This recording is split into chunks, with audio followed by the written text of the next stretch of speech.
Yep, So now the you're good. camcorder was empty. No, Never it's, mind. yeah, Okay. it's plenty.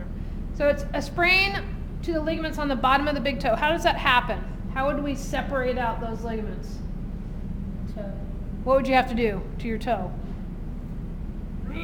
You'd have to crank it into hyperextension. It's called turf toe because the old turf, the like AstroTurf kind of stuff, was very sticky to shoes. And you actually would find athletes get their great toe kind of stuck in hyperextension while the rest of their body went over the top of it.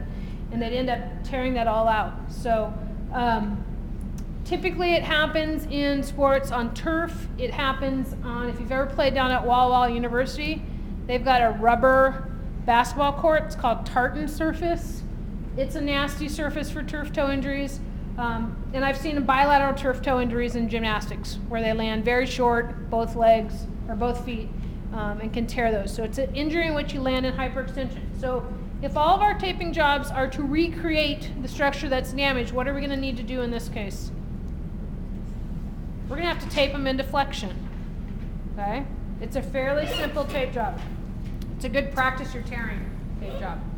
Okay, so we're going to start by putting an anchor up around the big toe. Anytime you anchor into the webbing, feet, hands, anywhere, you need to do what's called a dog ear.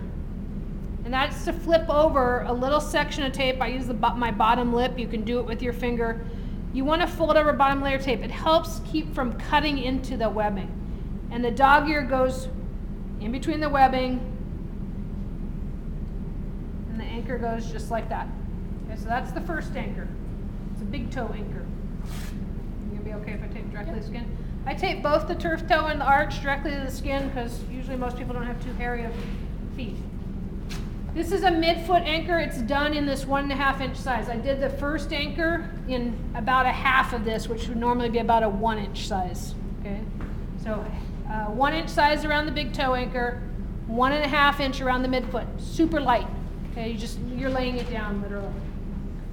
And then you're going to measure that length from anchor to anchor. So in case of Jillian, it's like 6 inches. And you're going to build a fan. I usually build it either on my leg or on the table. That consists of 4 strips. One straight up the middle. One on either side. And one more up the middle. Anytime you're using a fan, it's to restrict motion. So in this case, we want to restrict flexion. So I'm going to put her at restrict extension. I'm going to put her slightly into flexion. Get that fan attached. I'm going to stretch it down. Don't wiggle. And then you just re-anchor these.